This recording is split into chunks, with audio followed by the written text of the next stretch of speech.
Welcome back to When Harry Met Board Games, where we feed our people with relatable content, and our victory condition is your satisfaction.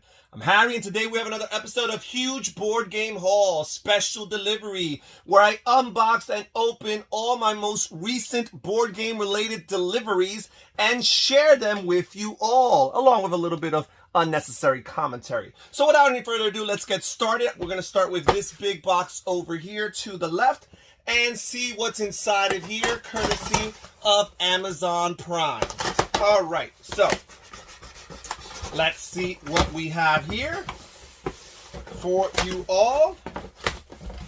Okay, so first of all, we have this one right here, and that's This War of Mine, the board game. And I've been on the fence for a while about this game, but I cannot escape its presence. It's everywhere on my Instagram, on all of my different Facebook groups that I am part of.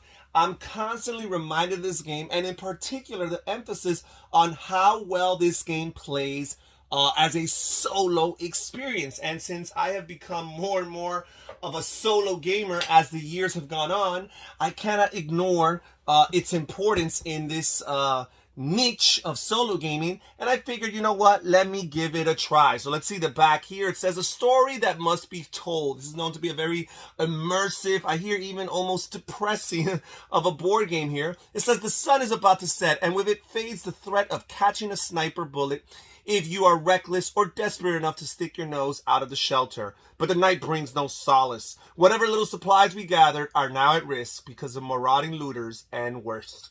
This War of Mine includes 12 detailed miniatures, so that's really cool. Lots of other materials on it. I know there's a good amount of expansions. And I think there's a Kickstarter that came out not too long ago to add additional content for this game. So really cool, really exciting. This War of Mine. Let's set this aside over here, because there was still one other package here in this box. Not quite as famous as This War of Mine, but I didn't pass this one up here.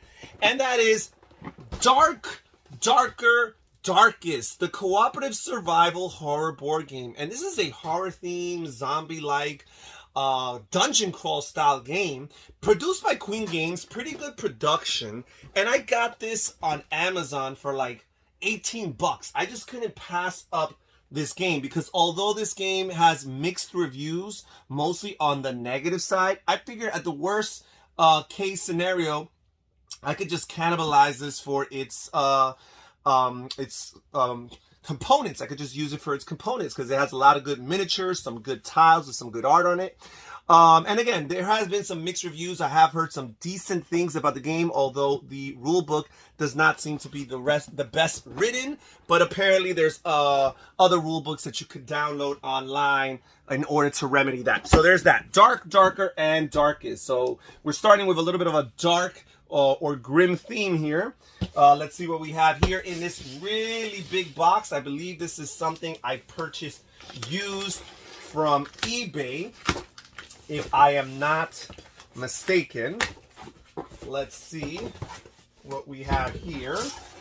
Big box. Oh no, I got this on Board Game Geek, a user that happened to have two games that I was interested in for a very good price. And we've got Batman Gotham City strategy game. So with all the Batman themed games that are out there and lots that I've been getting recently, including Gotham City Under Siege, Shadows of the Past, or Shadows of the Bat, I should say, Gotham City Chronicles, the Return of the Dark Knight board game that's also coming out sometime later this year.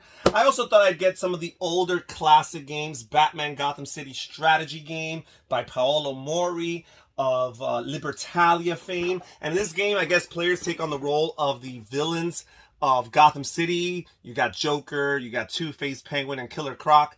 And basically it's a glorified area majority game, and Batman kind of takes the place of a artificial intelligence hero that's kind of keeping the villains at bay. There's no human player that controls Batman. So that's really cool, really neat. The artwork looks good, and I've heard decent things about this game, although it's really ranked low on BGG and has been out of print for quite some time. But I was able to get this game for 15 bucks, guys, in really good condition. So I figured, why not? And while I was at it, I also bought from the same user there another game that again was only 15 bucks, and this is Arkham City Escape the Escape board game. It's by Matt Hyra, who's primarily known, and Cryptozoic. They're both primarily known for their DC deck building comics. DC Comics deck building game. And here you got another DC themed game, Batman, but this is like a two-sided game where one player takes on the role of Batman and the other side, or multiple players, take on the role of the villains of Arkham trying to escape. So really cool, really neat. I haven't heard lots of good, positive things about this game, but it was for 15 bucks. And as I mentioned earlier with Dark, Darker, Darkest, worst case scenario, the component quality looks decent, and maybe there's something I could do to salvage this game, or maybe house rule it to increase its enjoyability here in the When Harry Met Board Games household. So we got that, Arkham City Escape. So we continue on with more goodies, more packages over here. Let's slide these over here. We'll slide that over there.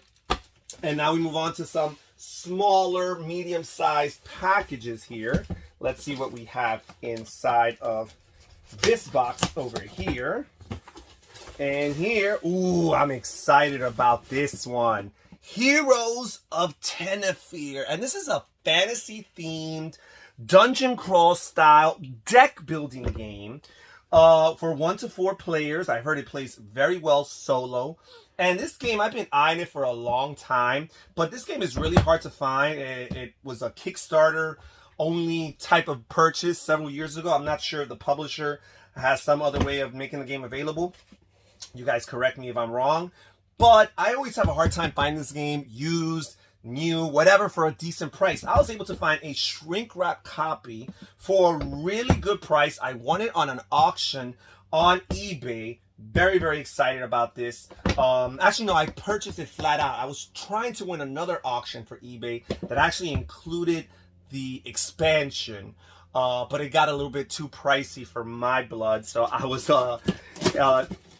painfully, I just backed out of that auction and decided to buy it flat out, brand new in shrink wrap, just the base game, Heroes of Tenefair. Here it says, Heroes of Tenefair is a cooperative deck building game where each player takes on the role of a hero. Fight through dungeons together to improve your decks and make sure you're well prepared for the final battle. This is my kind of game, guys. Dungeon crawl, deck building, card-based game. Really, really neat. All right, so there's that, Heroes of Tenefair. Let's see what we have here. This is a pretty heavy box. I'm not sure if there's only one game here or multiple games. We'll find out together, but it feels pretty heavy if it's just one box. Let's see what we have here. Ooh, it is just one box, and it is pretty heavy. And that's Battles of Westeros. And this game here, I'm a big fan of the Command & Colors system of games. And before Fantasy Flight took that license that they purchased from Battlelore in order to make Battlelore 2nd Edition, in the interim between Battlelore 1st and 2nd Edition, there was this, Battles of Westeros by Robert Kuba, the same designer from Battlelore 2nd Edition. And basically they take that Command & Color system and they add a few additional elements to it, and they put it in the world of Westeros, the Song of Ice and Fire, the Game of Thrones universe. Really excited. I've been getting myself some good games from within that Game of Thrones universe, and I felt like this one would not disappoint for me. I know it was short-lived. It did not last very long.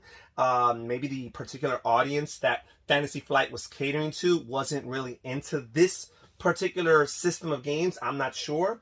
But whatever, I'm excited about it. The base game comes with House Stark and House Lannister. There's over 130 plastic figures. It introduces leaders based on important primary characters from the TV series or the book novels. Really cool, really excited about seeing what this game has in store. I have a hard time believing that I will dislike it. The question is how much I will like it, because again, I'm a big fan of the CNC Command & Colors universe, along with the Game of Thrones universe. So there's that. Okay, so we move on from that, and here's another box over here. Again, an Amazon Prime board game. Let's see what we have here. Ooh, this is really exciting, guys. Hand of Fate Ordeals, the adventure card game of life and death. And as Heroes of Tenefair, which I mentioned earlier, is a deck building dungeon crawl style game, so is Hand of Fate Ordeals. And this game is a little bit easier to find. I was able to get this on Amazon, as you see by the box here, for a pretty decent price. But again, this game fluctuates in and out of being available on Amazon and for a good price. So I just capitalized it. I jumped on it. I saw a lot of people mention it, or a couple people mention it on one of the Facebook groups that I'm on. And I said, you know what? This looks like it'll be down my alley. Again, the idea of a card-based deck building style dungeon crawl game. Really cool. Welcome to the game of life and death. Be seated, adventurer. The game that lies before you is no mere toy. It is an artifact of great and ancient power, one able to twist the very fabric of reality. The good and evil within it is born from the memories of all who come before in time. It will take your stories too. As your adventure unfolds, powerful enemies will rise to hinder you. Gather the skills, equipment, and relics you need to defeat them. But take heed. At the end of the road, a most terrible foe awaits. The cruel and tyrannical Royal. Okay, really cool, really excited. Comes with some miniatures apparently, although this is primarily a deck building game. So just looking forward to see what this has in store. All right, and then we move on to this box over here. And even though it has some Amazon Prime taping on it, I'm pretty sure this is not something I acquired from Amazon. I think this is another eBay purchase. So let's see what we have in this one here. Ooh, another Grail game here, and that is Dungeon Quest. Dare you face the Dragon's Challenge? And Dungeon Quest is a very classic dungeon crawl game that's almost like a tile layer. Think of Carcassonne. This was in existence long before Carcassonne. This came out originally in its first couple of iterations in the 1980s.